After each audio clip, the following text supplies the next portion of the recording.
Sme na pláži, ktorá sa volá Preciosa.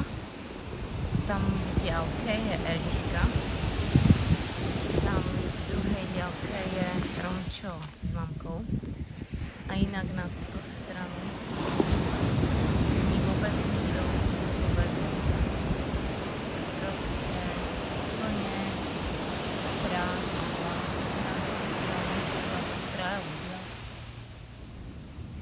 Je to tu také divoké. Je tu veľa napoloveného dreva, ale je to také hromadné. A za nami je taký rezortík s domčekami, s trávničkom a so všetkým komfortom asi. A je to také divoké. Tu máme radi, takže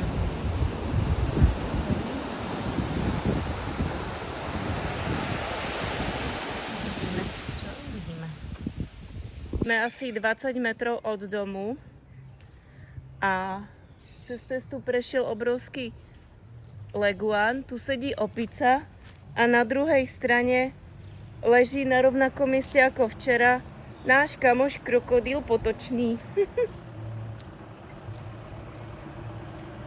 Je tam pekne vyplesknutý. Počkaj. Tu. Ak sa nemýlim. Ono sa to na ten zoom ťažko odhaduje. No a ešte pod opicou sedí kamoš Sup. Asi čaká, čo mu padne do zobáčku. Ale tá opica je fakt ako suprová, no škoda, že není tak lepší úhol. A ešte vydávaj také dobré zvučíky. No. Potom sa ubytuj v pralese, že uvidíš zvieratá, keď najviac ich je v meste. On sa tu normálne cpe.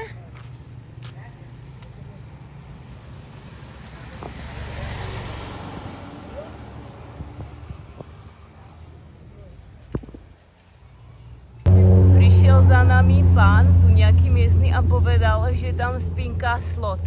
Vôbec sme netušili, čo to je, ale šli sme sa pozrieť a je to len ochot. A úplne suprový. Stoj. Ahoj. Jak na nás pozerá. Zachováme balky. Tuto dole, miminko. Už ide hore. Čakajú, že dostanú. Nemáme nič také, čo vy by ste mohli. Sú pekné.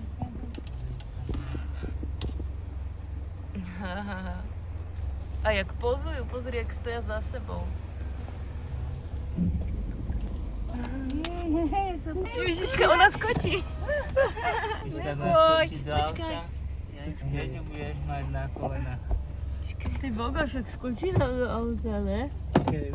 Kiko, ty vole, Ale nechodí. nechytajú. Jednak to není ani dovolené a není to dobré. Potom moc nahodí. Čuču.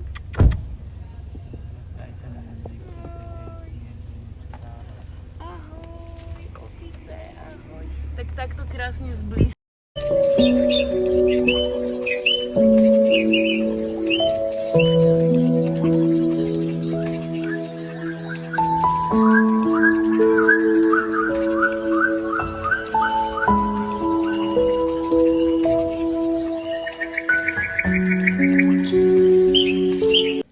Je 9:45 večer, sme na mole. Romčo neúnavne chytá. Včera v noci chytil svoju prvú barakudu tohtoročnú. Mimo to ešte raju, ktorú pustil úspešne. A ešte je tu pár ľudí, ktorí ešte tu chytajú s ním. Po noci už tu bol potom sám. A rybičky tu tak neúnavne okolo mola plávajú. Že vyzerajú ako akvárium. Skúsim, či to bude vidno, alebo nebude. Takže je malé blízkajúce sa veci. Sú rybičky, ktoré tu okolo mola plávajú. Takže si to tu užívame, Romče v svojom živle a tak to končí vlastne dnešný večer. No a zajtra ráno vyrážame na výlet loďou.